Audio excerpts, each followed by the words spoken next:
which in turn produces different kind of responses called either it could be in the metabolism, or it could be affecting the gene expression, or it could be affecting the cell behavior. So, so the so and also we talked about cell to cell communication is very important because and it has to obtain at the high fidelity and error free, because if something happens, or like if any of these intracellular triggering signaling molecules seems to be abolished, or like altered their activity in an abnormal way, which can affect the cellular function definitely. So so that every step in the signal transduction has to be tightly controlled. And then we also talked about the main um, steps that play important role in signal transduction.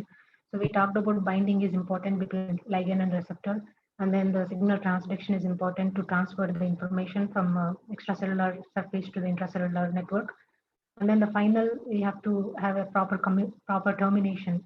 So the effective termination of the signal is very important, because you can't be producing the same effect every minute, like every in a cell, the effect should be like a reversible. So once ligand binds to the receptor, it induces the response, but when the ligand releases from the receptor, whole cascade should be turned off, so which is called the termination. So termination of signal also plays a very important role in the signal transduction.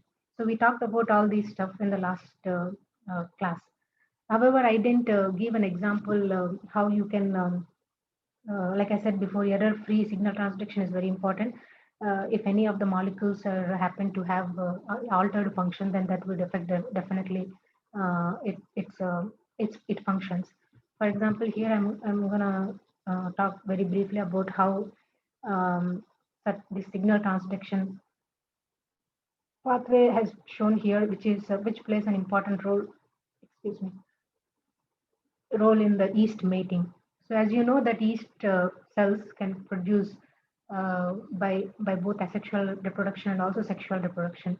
So they usually undergo budding by asexual reproduction, but here this is a kind of sexual reproduction where yeast cells mate with each other with the receptors and ligands present on the surface, with the interactions between the receptors and the ligands that are expressed on the surface of each yeast cell.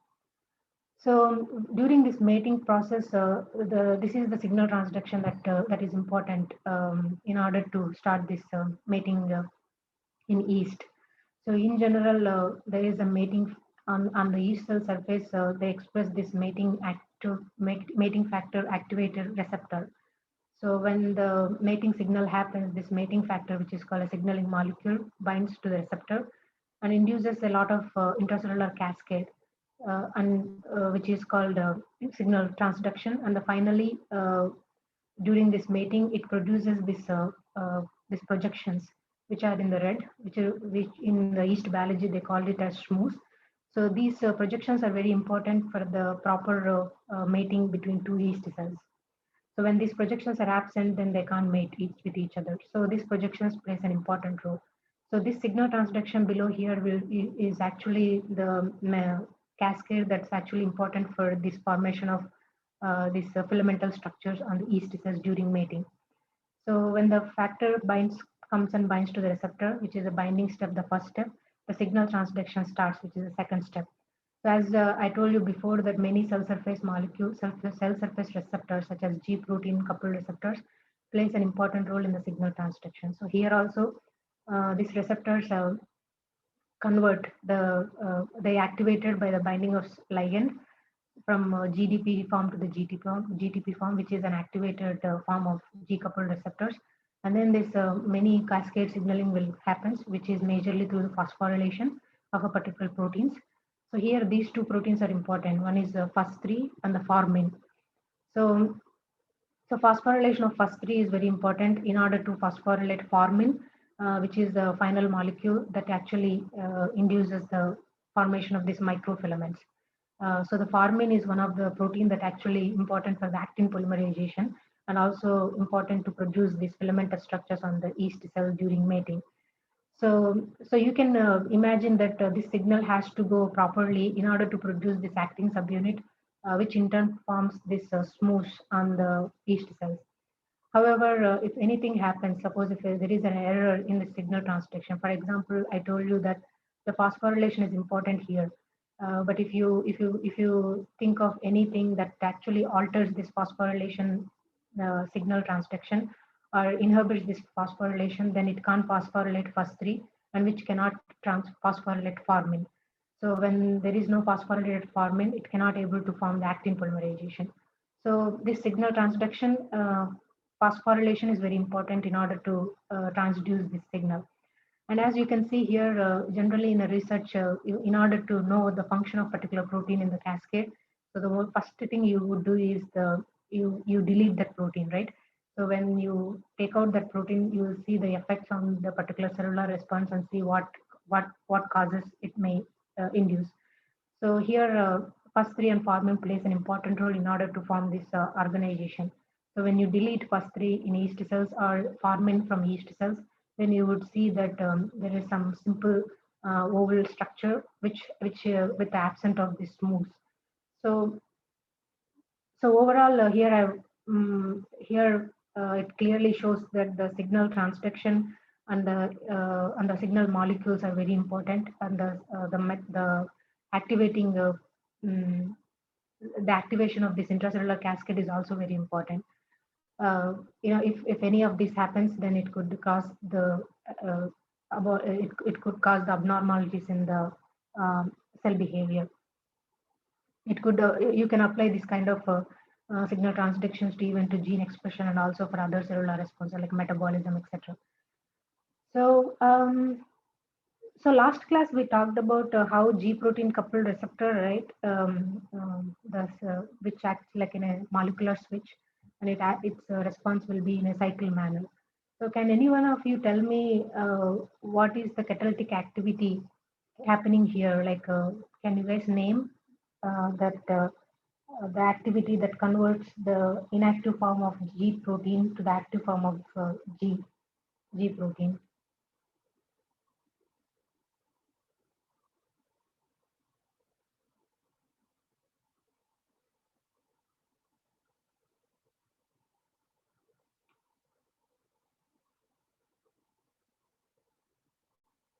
Are you guys there?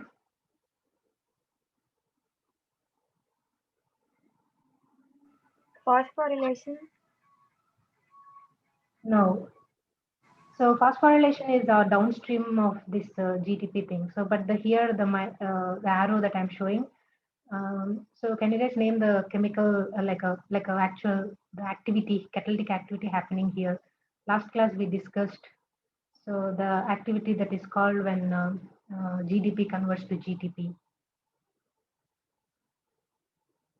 So it's called the guanine nucleotide exchange activity, right? So when the ligand binds to the receptor, that receptors itself exhibits this GEF activity, which is called guanine nucleotide exchange activity, and it exchanges the GTP for GDP, right? So in that way, it actually activates the downstream cascade. Okay, so now you understand that the signaling pathways plays a major role, and it involves a lot of proteins and a lot of intracellular messengers. And if anything happens in throughout the cascade, even at the any step, it can alter the cell behavior, other cellular responses definitely. So we actually talked about intracellular cascade all the time, but today we will be talking about the actual other class of messengers that are important to trigger these events, which are called secondary messengers. So, so the secondary messengers, these are actually the small intracellular molecules that are produced after the first messenger activates this receptor upon binding of ligand. So here you could say that the ligand, the very primary one, is called the first messenger. When it binds to the receptor, it induces the conformational changes in the G protein or any other downstream target, and then which in turn activates certain effector molecules, and that then they produce the secondary messengers. So here comes the secondary messenger, first messenger and the second messenger. So this second messenger in turn activates, it shows its effects on different cellular targets in order to induce the cellular responses. So the secondary messengers, unlike proteins, like here, the cascade we talked about first and formin, these are actual proteins, right? But here, I think, but here the second messengers you can see mostly they are not proteins, so they are like small molecules, and they could be either cyclic nucleotides or like their calcium ions and small ions, or they could be like a lipid derived small molecules. So they actually they are very well known for their function because they actually even though they are small, they are actually they diffuse rapidly throughout the cytosol, and they enable the information very quickly, unlike other proteins. So they are very short-lived intracellular signaling molecules, and they actually amplify the signal from the first messenger to the cellular responses. So amplification plays an important role through the secondary messenger, because if the amount of secondary messenger will actually directly proportional to the strength of the signal it delivers. So the simple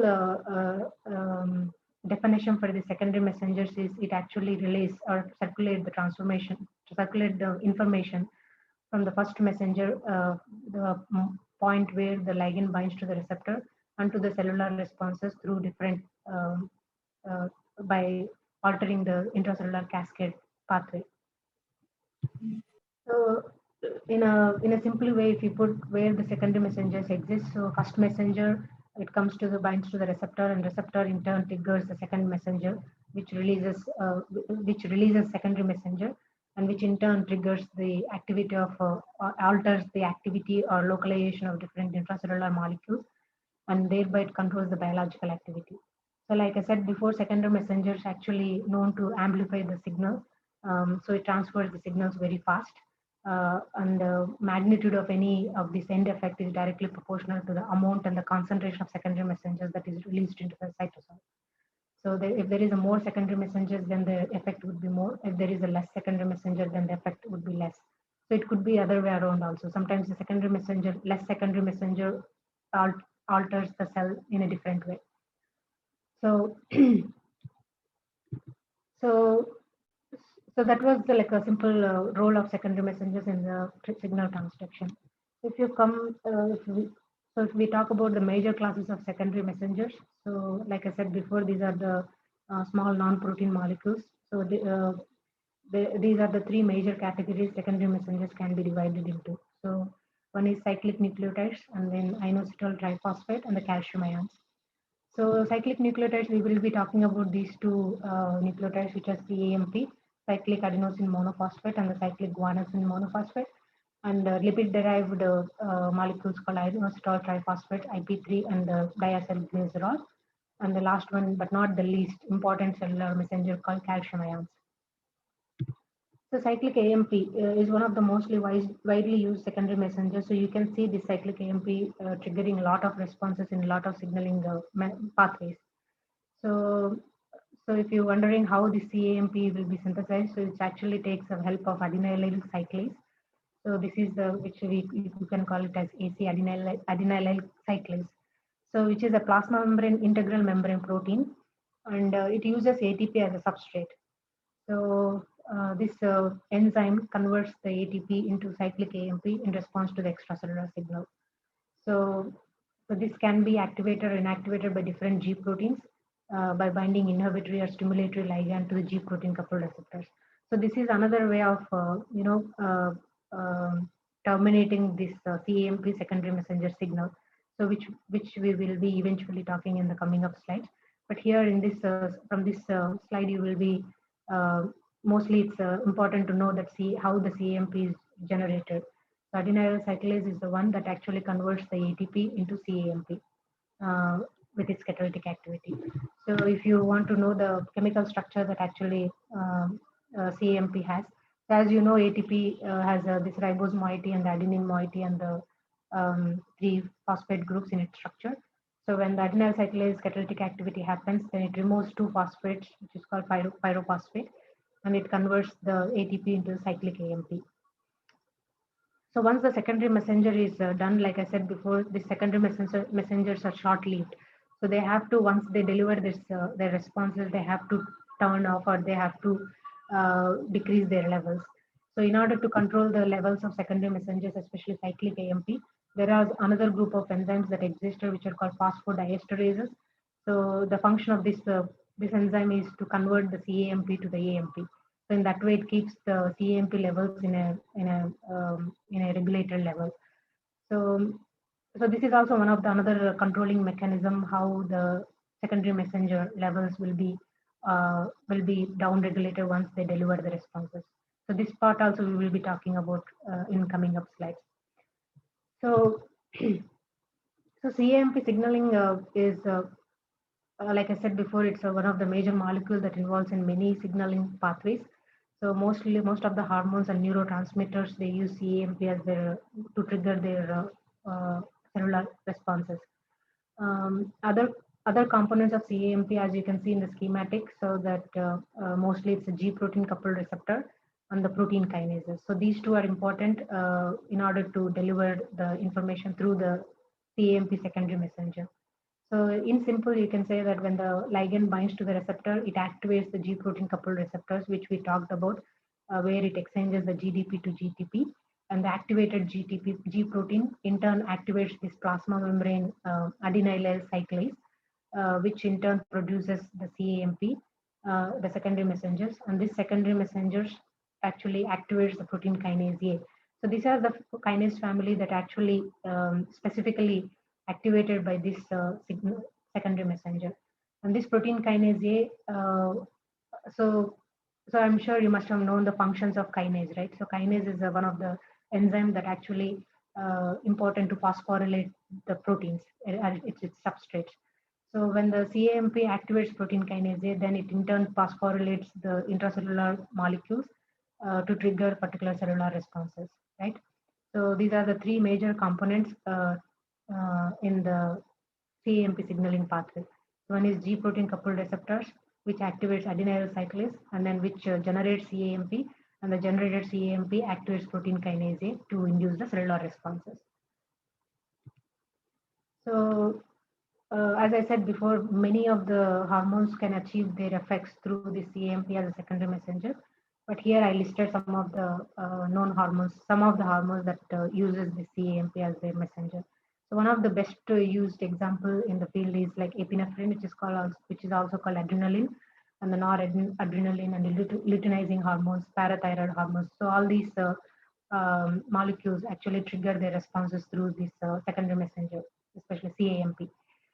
So you can also, it's important to note that not only multiple hormones use the same secondary messenger, but also single hormone can use different, more than one system. So, however, it's still an unanswered question how cell integrate signals from several hormones into a coherent biological response. So, which is one of the important research that is going on, the molecular mechanisms that involves in this process. So, here, this is the schematic that shows the epinephrine stimulated CAMP synthesis. Like I said, epinephrine is the hormone that actually uses this secondary messengers to trigger its cellular responses. So in a resting state, which is called generally when there is no ligand, this adrenergic receptor, which is a receptor that binds to the epinephrine, will not be binding to the its ligand. So in turn, it can't activate the G protein and adenylyl cyclase to produce the CAMP. So that's why they call it as resting state. But when the hormone is available, it can bind to this particular receptor, and then it induces the conformational changes in the G protein, which can able to activate the alpha subunit of G protein, and this alpha subunit binds to the adenylyl cyclase and activates the adenylyl cyclase, and the activated adenylyl cyclase converts the ATP to the CAMP. So then this intracellular messenger, based on its intracellular targets, it can do a lot of functions. So as you can see that one single secondary messengers can do different downstream effects. So in that way, it can actually expand the signal. So for example, here, if epinephrine binds to this particular receptors and generates CAMP, it can either increase it can participate in heart rate increase, or it can also induce the vasodilation, skeletal muscle blood vessel dilation, and also it can play an important role in liver by breaking down glycogen to the glucose. So So this is how the epinephrine-induced CAMP synthesis and its effect happens in a system. So, like I said before, these are the important molecules. So G protein, which we talked in the last class, adenyl cyclase, which we just talked. So, so now we will be talking about how the CAMP actually activates the protein kinase A in order to trigger the cellular responses. So here you can see that protein kinase A has these four subunits. So two large subunits which are called R subunits. You can call it as a regulatory subunit, and two small subunits called catalytic subunits, which are called which are denoted by C. So as you can see, it is in the inactive form generally. When the R and C catalytic subunits, when they are in this conformation, when they're together, then they exist as an inactive form. But when the CAMP is released from the adenyl cyclase, upon the activation of adenyl cyclase, this CAMP binds to this regulatory subunits of protein kinase A, and then it releases the catalytic subunit from the R subunit. So in that way, CAMP actually activates the protein kinase A. So now the catalytic subunit is activated. So because this subunit is important in order to do its function. So when the CAMP is there, this is the method how protein kinase A will be activated. So then this protein kinase A can do multiple responses. Like I said before, either it can plays an important role in breaking down glycogen to glucose, or it can do its function in muscle relaxation, skeletal smooth muscle relaxation or dilation. So here we will be, this is the schematic that actually shows an example how this activated protein kinase A regulates the glycogen metabolism. So like I said, now when the CAMP binds to the R subunit, it releases the catalytic subunit, which makes it active. So this activated protein kinase A phosphorylate two kinds of enzymes. So one is glycogen synthase, another is phosphorylase kinase. So here you should note that phosphorylation is a very important post-translation modifications in the protein. So you can't, so we can't tell that when the protein gets phosphorylated, that is not the only active. So in a simple way, so when the protein, some proteins when they phosphorylate, they will be active, but at the same time, some proteins when they phosphorylate, they will be inactive. So that's how their activity will be regulated by the phosphorylation. So different proteins act differently when this post-translation modification happens. So here, when the activated protein kinase A activates phosphorylase kinase by phosphorylating, by transferring, by phosphorylating the phosphorylate kinase. However, here on the right side, it also phosphorylates glycogen synthase. However, this here, but the phosphorylation makes it inactive. So you can see that this particular enzyme protein will be inactive by phosphorylating, but this one will be active by phosphorylating.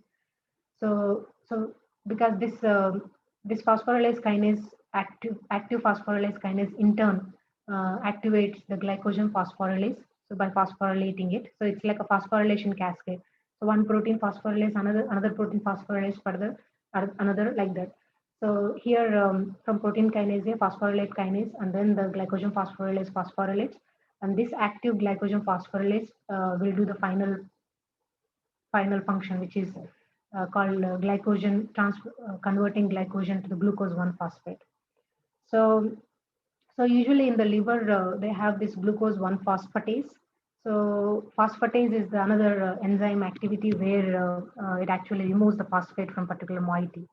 So that in that way you can produce glucose from glucose 1-phosphate, and that glucose will be stored in the liver cells. But in the muscles, this glucose 1-phosphate can be used for the glycolysis in order to generate the ATP, because in muscles it seems that the glucose 1-phosphatase enzyme is absent, unlike in liver cells. So yeah, so in that way the glycogen breakdown happens. You can simply call it this pathway as a glycogenolysis, and in order to trigger these responses, you need a CAMP as a secondary messenger and the active protein kinase A, right? So far, I told you that the cyclic AMP plays an important role in triggering the events by activating the protein kinase A. However, cyclic AMP also does its secondary messenger function by inducing the gene expression. So this is the schematic that actually represents its function in context of gene expression. So like I said before, protein when the CAMP binds to the R subunit, protein kinase A gets activated and releases the catalytic subunit. And this catalytic subunit can enters into the nucleus, and this actually phosphorylate certain transcription factors in the nucleus. And these phosphorylated transcription factors can induce the gene expression of CAMP inducible genes. So here you call it, here this is the simple pathway. So where CREB, which is a Cree response, which can binds to the cyclic AMP response element. And this is the transcription factor and this is the response element. So I'm sure you must have known the promoter regions and the response elements that are present on the promoter region. So those are the binding sites for the transcription factors in order to induce the transcription, right? So when this get phosphorylated with this activated protein kinase A, this will induce the further transcription of CAMP inducible genes. So these inducible genes can further participate in different cellular responses. Either it could be a gene expression, or either it could be a proliferation or differentiation or cell survival. So in this way, cyclic AMP can alter the functions of different enzymes through phosphorylation, or it can also alter the functions of transcription transcription by phosphorylating the transcription factors. So in the introduction, I mentioned you that the second messenger's major function is to their because they amplify the signal. For example, generally, like we talked about before, generally hormones they exist in a very low concentrations in the blood in order to trigger the responses. So that low concentrations might not be enough to trigger the final product. So what happens is when the secondary messengers are present, then they can actually amplify the signal in this way, so that for each, even though the lower concentration of hormone can trigger uh, large molecules of large quantities of cellular responses. So this can only be achieved by signal secondary messengers. For example, here the epinephrine can actually activate adenyl cyclase through G protein coupled receptors, and each adenyl cyclase can produce multiple molecules of CAMP, and then this CAMP can activate protein kinase A, and each protein kinase A can activate different intracellular uh, kinase targets, and each one can produce multiple responses. So from each epinephrine, you can see that six. It's like a representative, like a example that one molecule of epinephrine can give like a 6 times of cellular responses, and it only happens through the help of secondary messengers. So this is called signal amplification. So it's just duplicating. It's like amplifying the signal that is generated by single hormone. So so in the last class, we talked about that signal transduction is majorly contributed by 3 steps. One is binding, and the other one is uh, signal transduction, and the third step is the termination. So I told you that effective termination plays an important role, because if there is no termination of signal transduction, you can't be producing CAMP all the time without the cell needs, because it's a waste process, right? So there has to be a termination of a signal transduction. So in order to terminate that signal, you have to terminate the production of CAMP. So you could imagine that it can be done by 3 different ways in this context. So like I told you before, that adenyl cyclase is the enzyme that actually generates CAMP from ATP, right? So, but when you inhibit this enzymatic activity, obviously the CAMP signal will be decreased, and the CAMP levels will be decreased, and that way signal transduction will be off. Or you can also there will be another level of regulation which is called phosphodiesterase. So these are the enzymes that actually cleaves CAMP to the AMP. And another way of terminating signal is by activating phosphatase 1. So I told you that kinase is a very important signal molecule in the CAMP secondary messenger system. So because it phosphorylates particular proteins in order to induce the cellular response. So in order to terminate the signal transduction, there has to be another type of proteins to balance the system, right? So kinase which phosphorylates the protein, but phosphatase which dephosphorylates the protein. So when a particular protein gets dephosphorylated, then the signal transduction will be off in the context of CAMP. So these are the three methods of metal levels of regulation how CAMP signal transduction will be terminated. So first one is by inhibiting the adenyl cyclase activity. So in the introduction slide, I told you that adenyl cyclase enzyme can be activated or inactivated by recruiting different G proteins. So last class we talked about that G protein is a trimeric molecule which contains the alpha subunit, beta subunit, and the gamma subunit, right? So whereas alpha subunit plays a major role in hydrolyzing GTP to GDP. So adenyl cyclase will be active when the hormone comes and binds to the receptor and activates this G protein coupled receptors. And this activated alpha subunit is called stimulatory alpha subunit. So when the adenyl cyclase is active, this stimulatory alpha subunit will be recruited to generate CAMP. However, if you want to make the signal transduction off, either you can, when the hormone will be released, removed from the receptor, or some inhibitory hormone comes and binds to the inhibitory receptor. So when that happens, then it actually inhibits the adenyl cyclase activity by recruiting the inhibitory alpha subunit. So you can see that this is the S alpha and this is I alpha. So when it's a S alpha, which is a stimulatory alpha, activates the adenyl cyclase and generates CAMP. But if the signal transduction should be off, then it has to recruit inhibitory alpha, which inhibits the adenyl cyclase activity, and in that way, it actually inhibits the production of CAMP. So this is the one level of regulation, how adenyl cyclase activity will be regulated by recruiting different G protein molecules. And the second one is by degrading the CAMP to CAMP by phosphodiesterases. So these are the particular enzymes that actually breaks down the diester bond between this ribose moiety and the phosphate. So in that way, the CAMP can be converted into AMP. So in that way also, the CAMP levels will be down-regulated after the signal transduction.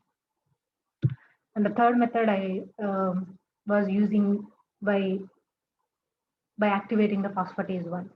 So phosphatases and the kinases, they have to be exist in a balanced way in order to produce a proper signal, right, in cells. So one protein cannot be phosphorylated all the time. So it has to go its normal level. It has to become inactive, and then when the hormone comes and binds, then it will come to the active state. So it's like a cycle system. So when the protein gets activated, protein kinase A comes in action and activates the protein, and then it does its function. When that function is done, then it has to go its normal state. So how does it go its normal state? Through protein phosphatase. So phosphatase is the enzyme that actually removes the phosphate from this uh, active form and makes it inactive. So that's why kinase and phosphatases makes a perfect balance uh, to induce the signal and also to terminate the signal transduction, even in the context of CAMP. So these are the three levels of regulation, how the CAMP signal transduction can be terminated in a system. And another cyclic nucleotide, which is not very well studied, unlike a CAMP, because it's not very well studied. I think it's only few molecules that use this messenger, which is ANP, which is the atrial natriuretic peptide, and the nitric acid. So CGMP is actually the molecule that is synthesized from the nucleotide GTP. Like how ATP converts to CAMP, this is how GTP converts to CGMP. But the enzyme, we call it as guanidine cyclase. So in CAMP, it activates CAMP activates protein kinase A family group, but here it activates the protein kinase G family group, which in turn phosphorylates target proteins in the cell. And like I said before, nitric acid is one of the, last time we talked about that this is one of the signaling molecule which is hydrophobic in nature, and it can actually diffuse through the plasma membrane and binds to the intracellular receptors and trigger the events. So nitric acid is one of the best example that people use to study the cyclic GMP secondary messenger system. So here I will be showing the two major functions of CGMP. So, like I said before, CGMP plays an important role in blood vessel dilation or smooth muscle relaxation, or by activating protein kinase G. And CGMP also plays an important role in phototransduction. So, I think this phototransduction is little complicated here. So I try to put it in a simple way, but if it's, I think it's very complicated. But I just want to give you like a very very brief. Uh, uh, I just want to go briefly how CGMP regulates the phototransduction in vertebrate eye, where it actually converts the visual signals into nerve impulses. So how certain receptors in the retina can